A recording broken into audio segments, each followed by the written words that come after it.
Welcome to Straight from the Source with Haley Watts. Our guest today is Butte County Supervisor Bill Connelly for District 1. Bill, thank you so much for joining me, and it's great to have you here. Thanks for having me. So, Bill, you were one of the first county leaders I met when I started out here 9 years ago as a reporter, and I can't even remember the story it was, but you are somebody who I've known has been very accessible to your community in your role as a supervisor. You said you've been doing this for how many years now? Like 20? 22 years. 22 years. Tell me about, in the very beginning, what made you think you might want to be like a county supervisor? I was working on the Orville Veterans Memorial Project, and I met the former supervisor, and I really was just trying to get his attention and said I'd like to run for the office, and was somewhat challenged by one of his friends. And I remember I called home and said, "You're going to be the next supervisor's wife." And my ex said to me, "You're on your own." Oh. So I did it, and with the support of a broad spectrum of the community, I was elected with about 62% of the vote against an incumbent that I've learned to have as a friend. Wow. So now you guys are friends? Yeah, I believe so. Okay, even after you took his seat? I think he was very gracious about it, and we've talked since. Yeah. There's no animosity on my part or his that I see. So was it basically you just kind of felt like whatever issues that you were concerned about weren't really being represented, so you thought, hey, you know, if you want something done right, do it yourself? Yeah, more or less. And I really took to the job like a duck to water because it's very complicated and it's a continuous learning process. I'm not formally educated, but I read a lot and I've got a broad background because of all my extensive reading and study of history, which I like to do. Yeah. And so when I took to the job, you start learning about, planning, roadways. The general plan was a big deal. We were doing a new general plan. And you really learn what aspects of county government touches people. And it does touch them in every day, even if they're not aware of it. And I always liked the idea that I was continually learning how to help people. And I think I bring a background to the board that's somewhat unique. I came up pretty hard, left home at 17 with a high school education, did some college, went in the military, got married very young, always worked really hard, 2 or more jobs, had my own businesses. And I think I connect with a lot of people because of that. They know that they can come to me, and I have milked a cow or bucked hay or drove a tractor or roofs. I did roofing for years. We've got to talk about some of this stuff. So I think I can connect to a lot of people. Right. I mean, you're a real person. Are you from this community, from Orville? Yes, I'm from my mother, actually. Well, that's a joke. But I was born in Marysville. Okay. My mother was married quite young. She got married in high school. And her and my father were living in Marysville, where he was a crop duster. And I was born right out. But by the time I was 4 years old, they were divorced, and we moved to Orville, and I went from kindergarten all the way through high school in Orville. So, okay, where your father was a crop duster. You said you've milked a cow before. First of all, I have too, and it's not as easy as people may think it. There's really a skill to it, right? Otherwise, you're just making them mad. Well, I actually worked in a commercial dairy, and we milked 400 jerseys morning and night, 3 of us, yeah. They do it all electronically now, don't they, for the most It's way part? more automated now. That's so interesting. Yeah. I would like to think that some of our local ranchers probably still do it by hand, though. Maybe. I don't know. I wouldn't want to be a dairy cow. I know after 6 months, I knew that wasn't my career. Okay. So you went into the military. Tell me about your military service. I joined at the end of Vietnam. I went in July of '73, and I got out in '77. So Vietnam was over. I was stationed to Beale. I tested quite high. I was a crew chief, and I was stationed close to my home, Orville. I was a crew chief on B-52s.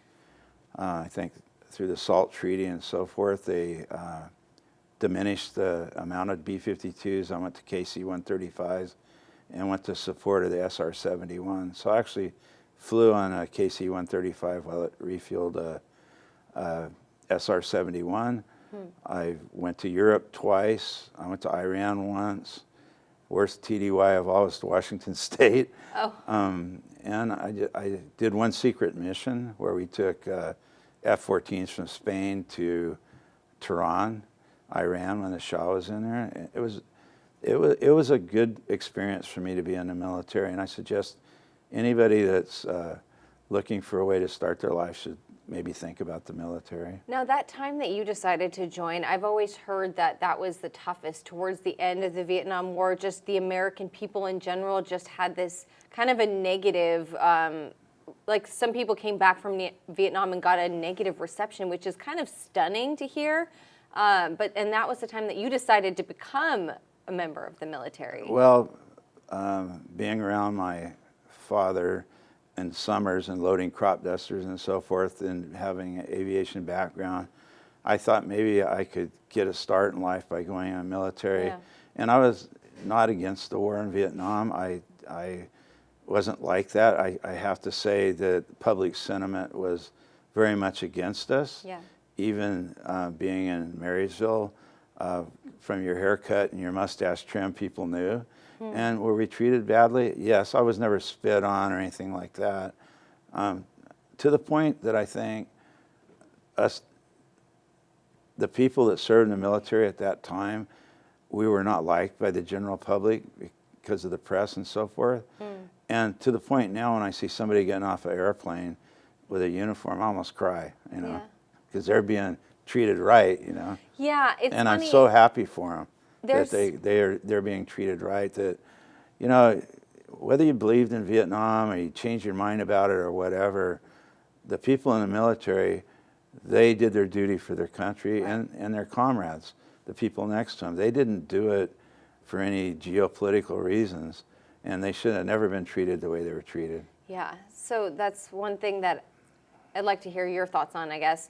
Right now, I know that there's just so much divisiveness and people in our country are mad about one thing or another, and it's all centered on politics. But it does seem, at least where we live, that in general, our community is very supportive of military members. And it seems like our country is. I mean, at least compared to the 70s. It's changed. I think 9/11 dramatically changed. Yeah. And I think the military is treated much better. And one of the main reasons I first ran was to build a Veterans Memorial Park for all of Butte County. We're about 3/4 of the way done. That honors anybody that was from Butte County and joined the military, that went to school in Butte County and joined the military, that was in the military in Butte County and lost their lives. We'll have big monoliths for World War I, World War II, Korea, Vietnam, the Cold War, and the current war, which is on terror. And those aren't up yet, but we have a 7-foot bronze going up. We have a 5-foot eagle going up, bronze. It's going to be beautiful. It's in Orville. Been working on it for 24 years. Yeah. And that's what kind of got me in politics when I met with the former supervisor. And I was misinformed. He was very supportive. But I think on the divisiveness of our country, I think you ought to put love first. Yeah.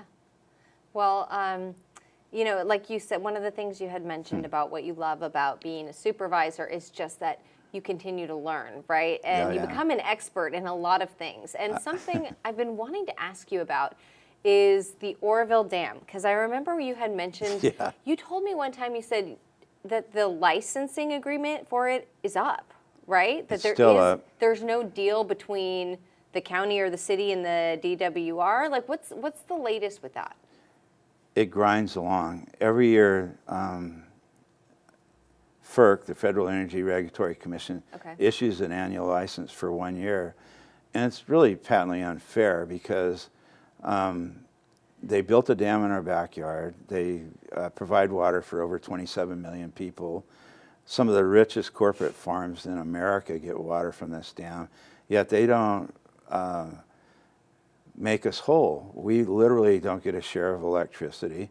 We had to sue them to get to use our 27,500 acre feet of water, and we won and prevailed where we leased that to... When was that? About 10 years ago, and we ended up winning. But there's no license agreement yet because the county says, well, you inundated the largest hydroelectric plant west of the Mississippi. You inundated it, and we made $600,000 a year in the 1960s in property tax and taxing electricity. We don't get anything. They've never made us whole. They've never completed all the recreation facilities they promised.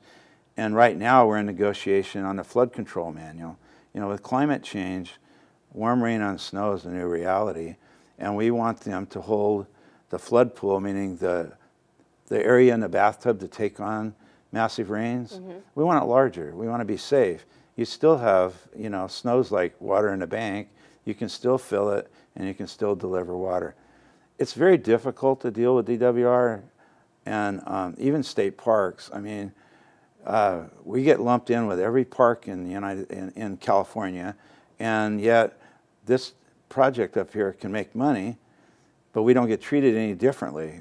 We subsidize every other park when we're making money. Nobody hears that. It's frustrating in a sense that I feel like one of the main reasons I keep running, I want to get this to fruition. Yeah. I want to get some sort of settlement. I want to be able to look my grandkids in the eye and say, hey, look, they didn't build all the stuff they promised. They don't give us any share of the electricity. They made us sue them to get our water rights. But this is what we got from them. We got some sort of settlement or agreement, or at least I tried. Right. So how is it that it's the state that's operating, right? The Department of Water Resources operating it. How are they able to do this without an agreement? And what can like Butte County hold over them to say, hey, you need to agree to something? It's a David and Goliath issue.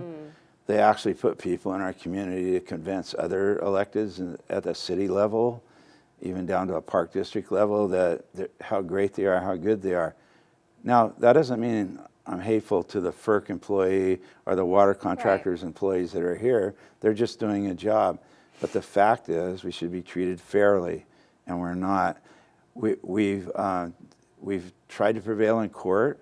We've gone all the way to Supreme Court of California on appeal, got referred back to the 3rd District Court of Appeal on an issue saying, you didn't consider climate change when you did this. You didn't consider carbon sequestering when you did this.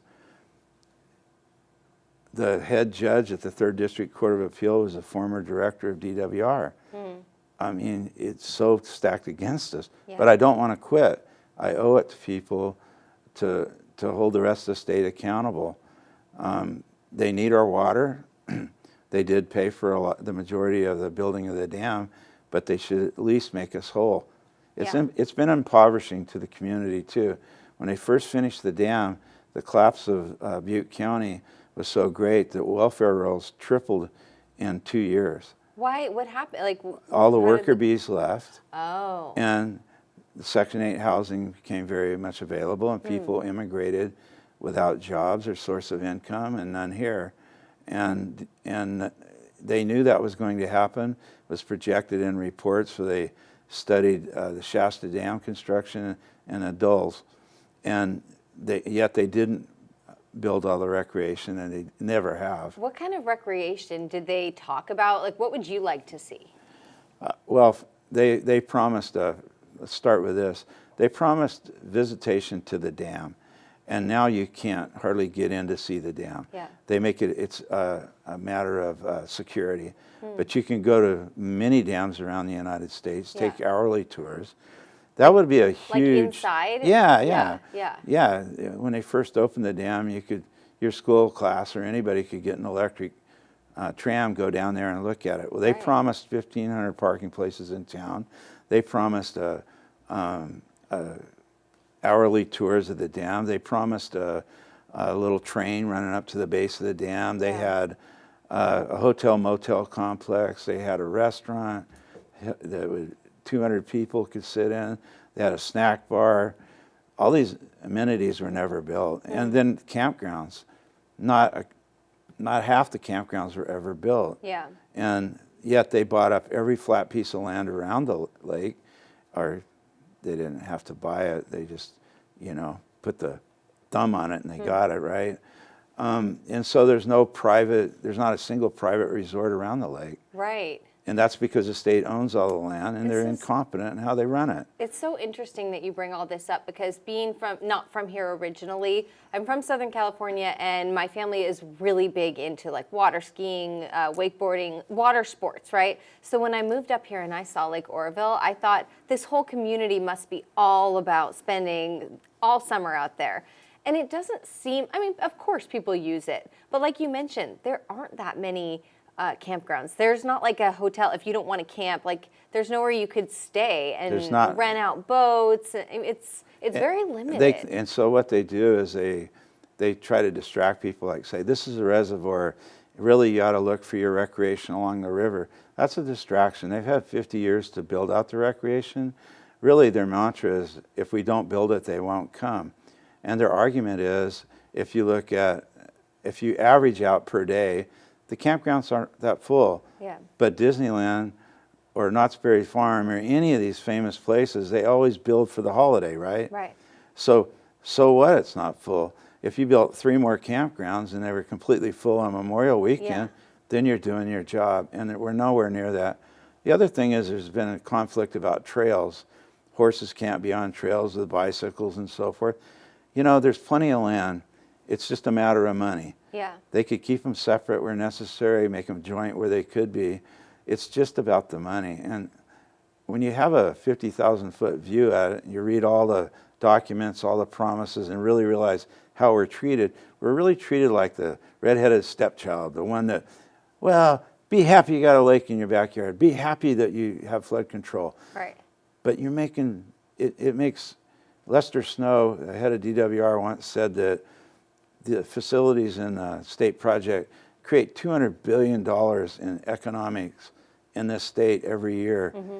And you could make us whole for like $14 million a year. Yeah. We have 31,000 acres that we used to tax. That would be about $7 million a year without any improvements, nothing changed, just 2% CPI. And we have about $7 million a year out-of-pocket impacts. Somebody drowns, somebody gets run over with a boat, we do the rescue, drunk driving, the whole gamut of things. Yeah. So I know you're working to make something happen. You're advocating for the county, for the people here. What can people do, though? Be engaged and think for yourselves. Don't be, bought off by, oh, this is just it's a reservoir, and help hold the state accountable for what we were promised. We gave up a lot. We gave up some of the best salmon fishing in the world. Presidents would come here to fish. We gave up whitewater that people would just, we used to ride inner tubes down what people would pay to ride a kayak down. We gave up a lot. Beautiful scenery, just all under the lake, decimated the salmon run, which ran at all different times of the year.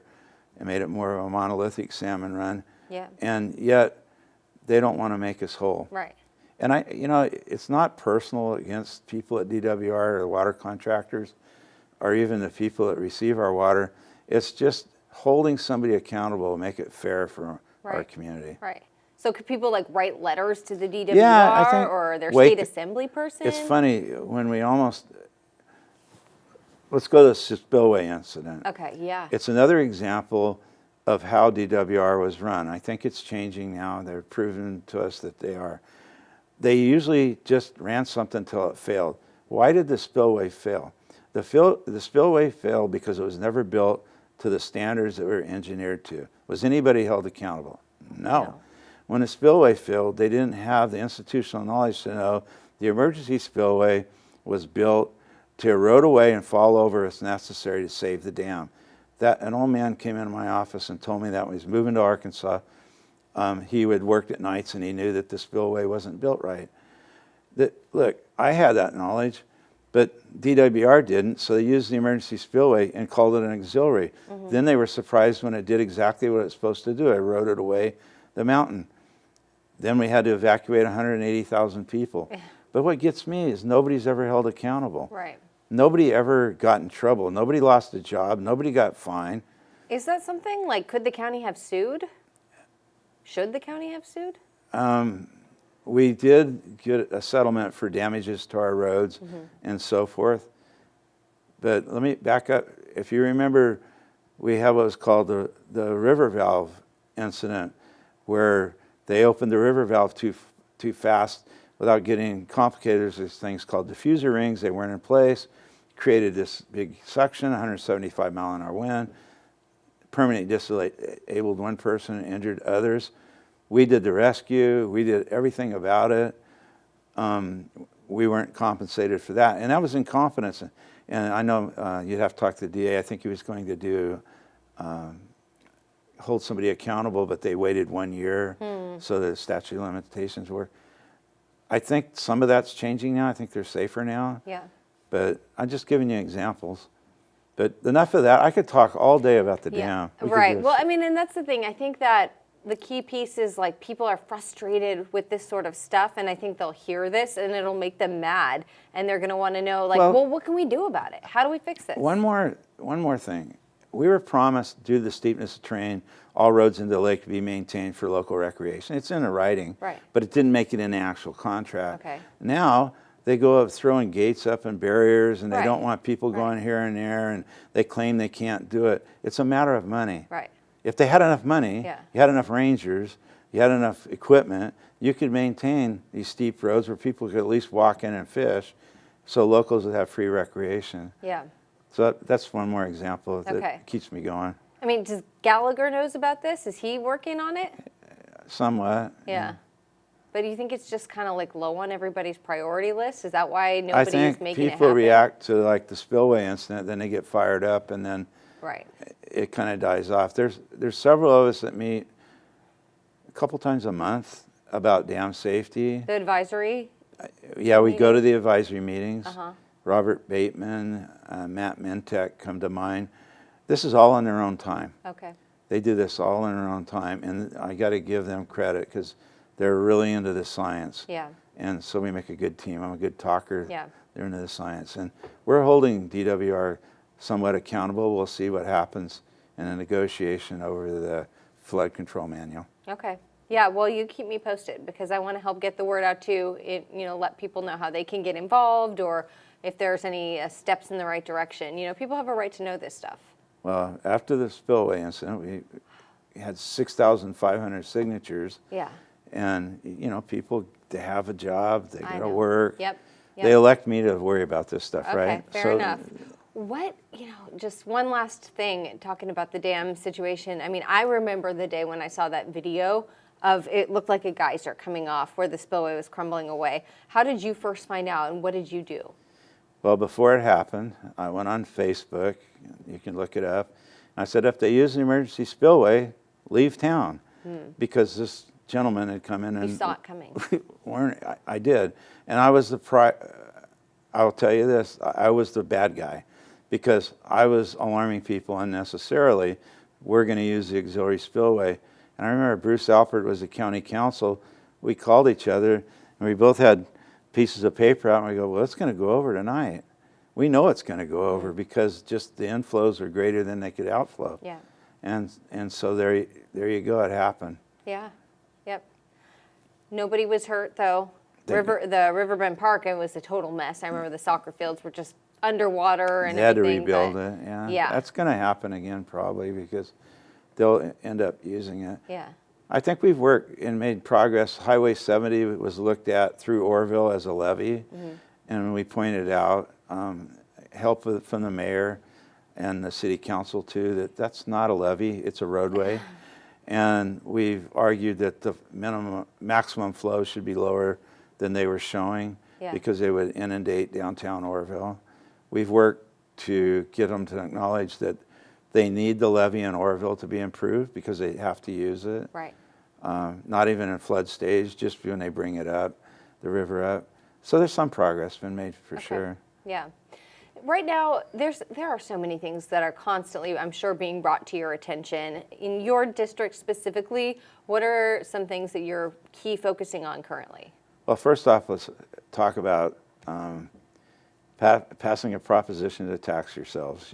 We did that. I mean, because of the sheriff and the DA's efforts, they were very successful in persuading people Measure H. Yeah, and now we have the money. Yeah. So we've given out these raises. Over 50% of that money's gone to public safety immediately. We've increased our set-aside money, so in case of lean times, we'll have more in the bank, so to speak.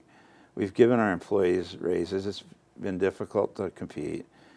Now people are anxious to have more law enforcement presence. Yes. That's up to the sheriff now. As a board, I feel we've done. I was like very reluctant to support the tax. I didn't think it passed. Right. It passed 60%. Right. Well, I mean, you supporting just giving it voters a choice. That's what I right? did. And so, I mean, it's not like voters can decide. And I mean, I feel like that's how it should be, right? Yeah, and they did, and they're anxious. So I think people are generally expecting overnight change, and it's taking a little. Some of the main problems are, for me, are Berry Creek is a terrible example of forest mismanagement, fire mismanagement by United States Forest Service. They didn't burn down because lightning caused the fire. They burned down because lightning caused the fire. Smoke jumpers held it to about 3 acres. Then they were asked if, by Jackson's Logging, who would be willing, I'm sure, to talk to anybody, they offered to put the fire out because they were logging in the area. SPI offered to put it out. Butte County Fire offered to put it out. And U.S. Forest says, no, it's let it burn, steep terrain, you know. So then we kill, 13 people? Yeah. We burn 1,200 homes down. And nobody is held accountable. It's not like, so Berry Creek is in this unique situation where the U.S. Forest Service isn't going to be sued. Right. They're not going to be held responsible for any of this. Yet you look at Paradise and they've got, every actors and football players and everybody donating to the cause and all that. So I represent a group of people that are left out. Yeah. And the real reality is, after 5 years, I've got people camping. I've got that should in camp trailers and stuff. That's not a way to really live. No. I have children living that way, and it's a complicated issue. I mean, are we going to move them out of these camp trailers? Well, if you built a $500,000 home next door, you want them moved, right? So that's a major problem. There's no easy answers. Yeah. We're going to have to work through that. What is the recovery level in Berry Creek in terms of how many homes burned down, how many people have rebuilt? I mean, are we seeing progress? I know the school is back open, and that looks really That's nice. a miracle. I mean, the school is through the work of the community there, and especially their superintendent. That's a miracle. I mean, they built that school, millions of dollars, getting ready to do more. I'd say less than 10% have rebuilt. Yeah. Underinsured, 10%. non-insured. This is 2021, right? Yeah. Yeah. It's going on 4 okay. years. Yeah, Gosh. Yeah. 5 years. So I worry about that kind of stuff because there's not a real balance here, is there? I mean, you can't camp forever. Yeah.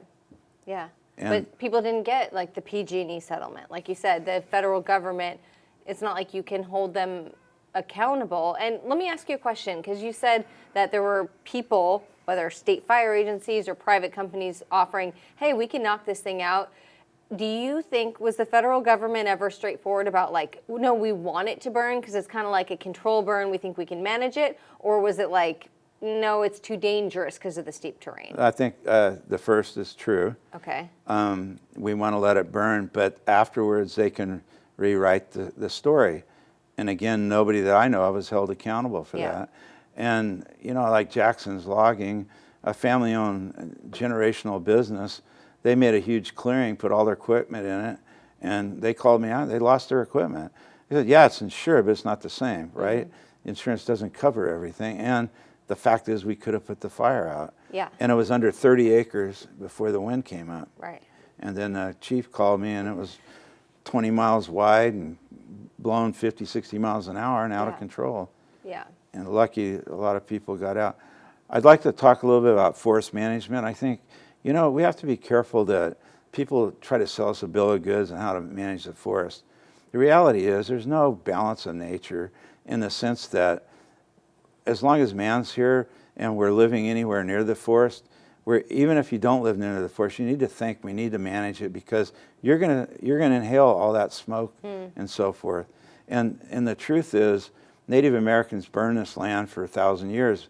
We haven't burned it for 150 years. Yeah. So reintroduction fire is a small tool, but it scares me all the money they're throwing that way. Nobody wants to really say our forests were best managed when we logged it, replanted it, and grazed it. That's how man can manage the forest. And until we get to that, I don't think we'll get anywhere. We have invasive brush now too. You have to look at herbicides. Oh, herbicides are evil. Well, is the off chance of a herbicide, being my father was a crop duster, most herbicides cause plants to grow real fast, outgrow themselves, and die. There's nothing that can impact me or my family or my lizard or my dog, but people have this evil look at any chemical. Herbicides are going to be necessary because you can't control these invasive weeds without it. And Scotch broom and others, they're like gasoline, you know. I'm really worried in the future that we fall back into like, we're going to do pyrolysis, or we're going to do, we're going to burn wood chips, all of which are tools that maybe could work. Like biomass facilities? Yeah, I'm all for it. Yeah. But what I'm trying to say is, until you really look danger in the eye and you get it, how many spotted owls do we burn up? Because you allowed the forest to just be non-managed. Right. We have to manage it. We can save the historic trees. We can save the streams and lakes, but we have to manage it. And I think we import 85% of our timber into this state every year, our timber products. 85%, yet we burn thousands and thousands of acres. Yeah. It's out of balance. And we put a lot of people to work. Get back to logging, managing the forest in a reasonable manner, instead of this anti-logging sentiment we have. So are you aware of any situations recently in Butte County where there have been land that is county that couldn't be, that was like maybe a private logging company wanted to use but couldn't? Or is it more going into the federal lands where they're getting the federal lands, they log about 10% of their growth a year. And I believe that the forest managers would like to log more, and they're not allowed to. Yeah. We need tort reform, because the extreme environmental community can sue over any little thing and hold it up to the point it's not worth doing. And that we've had fire safe council projects where we got sued over the diameter of trees that we wanted to thin. Yeah. And not based on science, but on a feeling, things like that. I think tort reform, it'd be very necessary to allow management of our forest, state or federal, in a more reasonable manner. If you have an environmental reason to sue and you prove it and you win, that's fine. But now, even if you lose, you get paid. That's wrong. Yeah, it's interesting. Sorry to get off track, but no, I mean, I've always threatened communities. I got Forbes-town now, literally is next in line. We've got fire safe council projects up there, but hasn't burned, thank God, and we need to get it cleaned up and cleared. I know, I hate to even say this or put this thought out into the universe, but when people say, oh, it hasn't burned, my first thought is yet, right? Because inevitably, it seems like everything does at some point. Which brings me to another thing, let's switch gears a little, insurance. Yeah, how's that been going in It's terrible. The Butte insurance County? commissioner always comes after fire and says, I'll help you for a year or two. And they do. You have to be rewritten your policy. You don't have to go on a fair plan. But at the end of that 1 or 2 years, then you're on your own again. Right. And really, I think the thing that's blatantly unfair about insurance is the zoning or using Google Earth or whatever.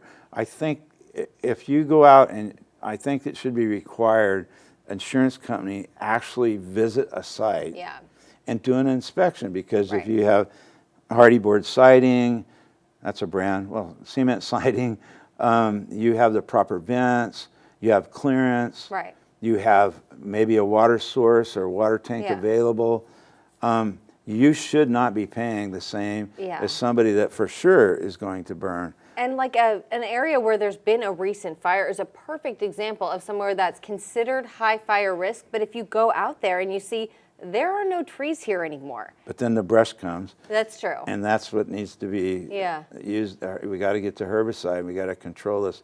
A lot of this is invasive brush. It's not native and it grows rapidly. Yeah. It doesn't allow reestablishment of the forest. It seems like the state is working on it in terms of trying to get the insurance companies, hey, don't leave California, and we'll give you this if you give our people that. So There's a start, hopeful. But I think a requirement that you have to visit and actually inspect is very important. I think that's a good idea too. Yeah, I've heard that pitched before, so maybe we'll see that implemented down the line. Yeah. Well, okay, you have so much on your plate. You do so much for the county, but what do you do for yourself for fun? Well, as I got older, I took up pool about 8 years ago, so I like to play on a pool league, and I'm not that good, but I like to play. You know? I feel like, did you tell me that you're into dirt biking or something when we first met? I raced motorcycles for over 20 years, but I haven't ridden. When I quit, I was 50. I was racing, and I remember I shook this guy's hand, and I quit. You were just done. Well, it's expensive. Yeah. Had a family. Yeah. I'm 50 years old. I'm doing 60-foot doubles. They do even more now. I go, you know, maybe it's time just to quit. And I walked away. I've never rode a dirt bike since. But I have a Harley, and I do ride it. Okay, so being a wife and mom, it's funny because I've been very, very grateful that my husband or my kids are not into dirt biking, motorcycling, anything like that. Kids played football, which has its own dangers along with the fun. Yeah. But yeah, I mean, it looks like so much fun, but I'd be very worried if my loved one was doing that as a hobby. I like to shoot sporting clays. Yeah. I like that. It's like golf with a shotgun. I enjoy that. Yeah. But mostly I play pool and sporting clays, ride my Harley occasionally. So you've been a county supervisor for 22 years. Do you think you're just going to keep on at it until Veterans Memorial is complete and we have a new license for the dam? Basically, are those the two big ones? I think so. Yeah. And I think I still enjoy helping people. I think in government now, especially, it's hard to hire somebody with private site experience. So it's also pointing out, this may be what the book says, or this may be what you've been taught, but this is a reality of what it's like. And to be between people and government should be every elected official's duty. Yeah. And not to hate on government, because there's some excellent people, but some that probably need a little more education to the pragmatic side of things and an emotional side of things. Yeah. Do you get a pretty good public participation, like at county supervisors meetings? The chamber's pretty full. Not lately. Only if it's controversial and impacts somebody. I mean, I think the majority of people, the reality is 50% of the people that register to vote don't vote. The ones that do vote, I'd say 3/4 of them vote because they heard or knew, and about 1/4 are very engaged. You know, I think that's the reality of our society. So I look at it this way: you elect me, I got to do the best job I can because you're trusting me. Yeah. You're not checking in every day. You don't, you know. Yeah. Which brings up one of the most frustrating things about any type of government participation now is social media, because anybody can say anything and claim to be anything on social media.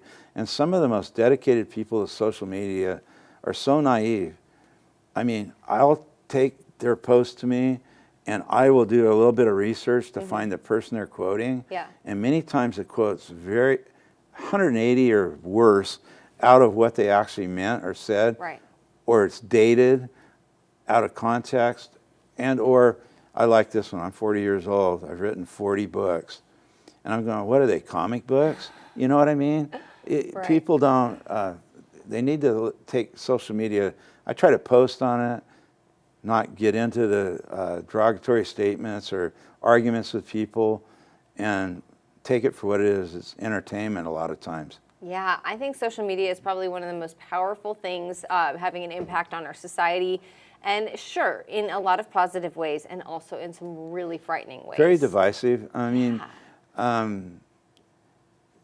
you know, you talk about our country and the way it is. I mean, it's not like it was before the Civil War, so it's not that bad.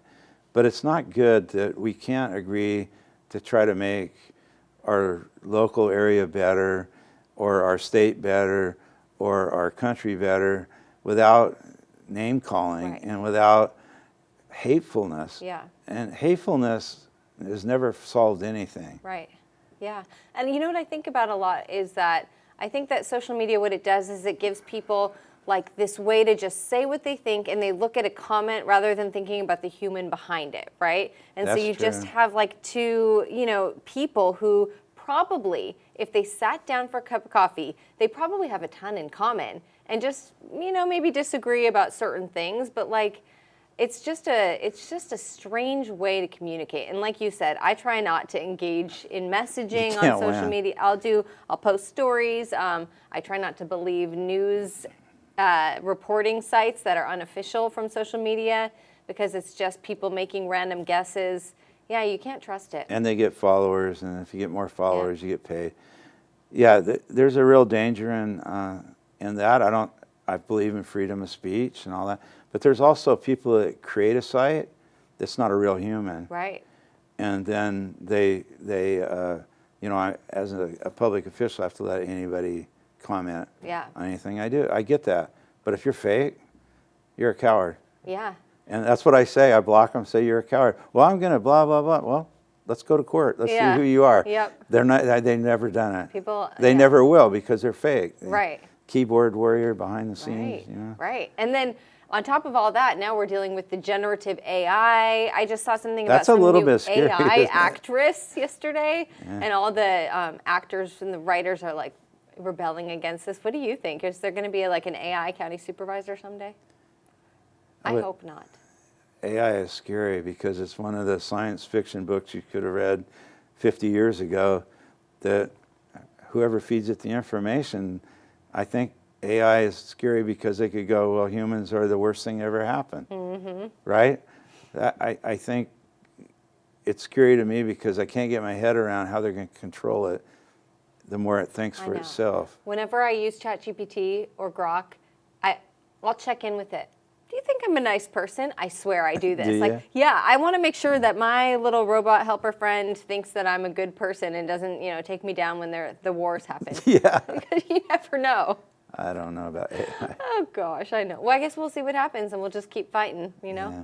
All right. Well, Bill, I appreciate you so much. Thank you for coming by, and thanks for, being a champion for our community. And hopefully, we'll, in 10 years from now, meet up for a cup of coffee at the resort on the front of Lake Orville. Well, we'll try. We'll I mean, see. how about this?